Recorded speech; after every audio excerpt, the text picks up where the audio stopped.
Ang kwentong ito ay ipinadala ni Alan. Nangyari ito noong taong 1998 sa probinsya ng Iloilo. Magandang gabi po, Captain Kokak. Isa po ako sa inyong mga tagahanga at nagbakasakali akong ipadala ang kwentong to sa pag-asang maitatampok sa inyong channel. Sa sinumang makakarinig nito, hinihiling ko na wag nyo na muna akong husgahan. Ngunit kung gagawin nyo man pagkatapos nito, hindi ko kayo masisisi. Batid ko ang bigat ng aking pagkakamali at ito ay isang bangungot na habang buhay kong dadalhin sa aking konsensya.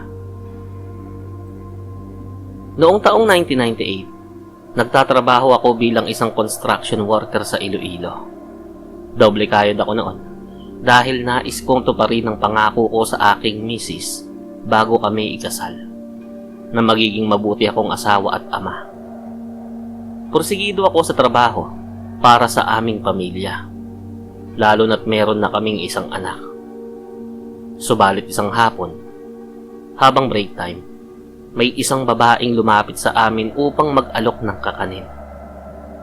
May bitbit siyang bilao na puno ng suman, kalamay, at palitaw. Nang ilapag niya ang bilao sa aming mesa, agad ko siyang nakilala. Siya si Teresa, ang asawa ng kaibigan kong si Pedro. Kumari ko siya dahil inaanak ko sa binyag ang kanilang panganay. Halos 5 taon ko na silang hindi nakikita mula nang bigla silang mawala sa aming baryo. Sa tuwa ko ay agad ko siyang kinamusta, ngunit lumbay ang isinagot niya. Ayon sa kanya, hiwalay na sila ni Pedro at isinama nito ang kanilang anak. Nagulat ako dahil kilala ko si Pedro bilang isang mabuting tao. Napansin ko rin ang pagbabago kay Teresa.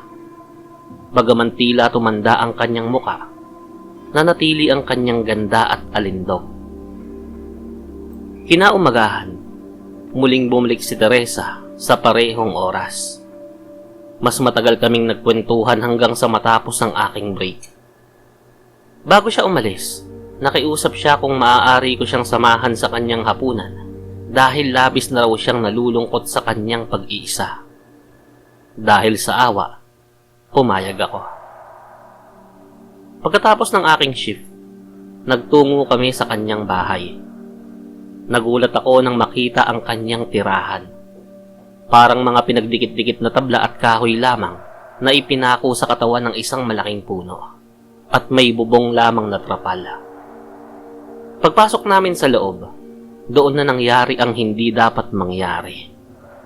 Sa gitna ng dilim at pangungulila, nagpadaig ako sa tukso at nagkasala kami sa isa't isa.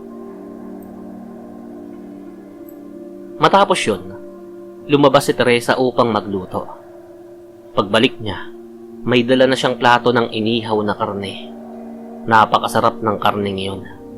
Iba ang linamnam kumpara sa baboy o baka. Hating gabi na nang lisanin ko ang bahay upang umuwi. Kinabukasan, tila bumalik ang lahat sa normal. Ngunit doon na nagsimulang magbago ang aking katawan.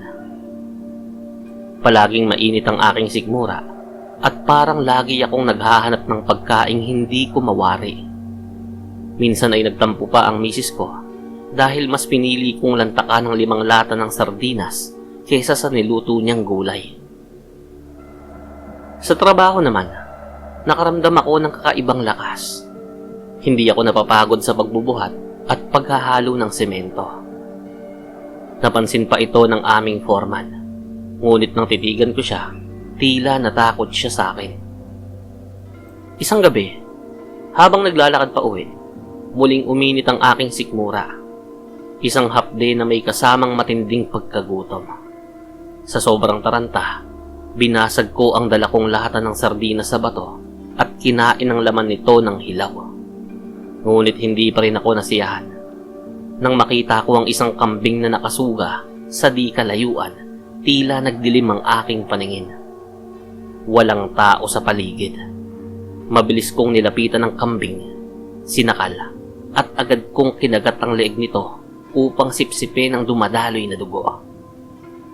Sa gitna ng aking pagkagahaman, binulatlat ko ang tiyan nito at nilantaka ng mga sariwang lamang loob. Napakasarap sa aking panlasa. Hanggang sa makarinig ako ng papalapit na mga tao. Agad akong tumakbo palayo, iniwan ng karumal-dumal na sinapit ng hayop. Pag-uwi ko, hindi ko na naitago ang lahat sa aking misis. Inamin ko ang aking pagkakasala kay Teresa at ang nangyayari sa aking katawan. Sa halip na magalit, niyakap ako ng aking asawa at umiyak. Tinanggap niya ako at tinulungang magpatingin sa isang manggagamot. Inabot ng 3 buwan ang aking gamutan. Hindi ako iniwan ng aking asawa hanggang sa tuluyan akong gumaling at mawala ang sumpa na nakuha ko mula sa karne at sa pakikipagtagpo kay Teresa. Ngayon, naninirahan na kami sa Maynila upang tuluyang ibaon sa limot ang madilim na kabanatang iyon. Napakaswerte ko sa aking asawa. Maraming salamat sa pakikinig sa aking kwento. Captain Kokak, naway pagpalain tayo ng Diyos.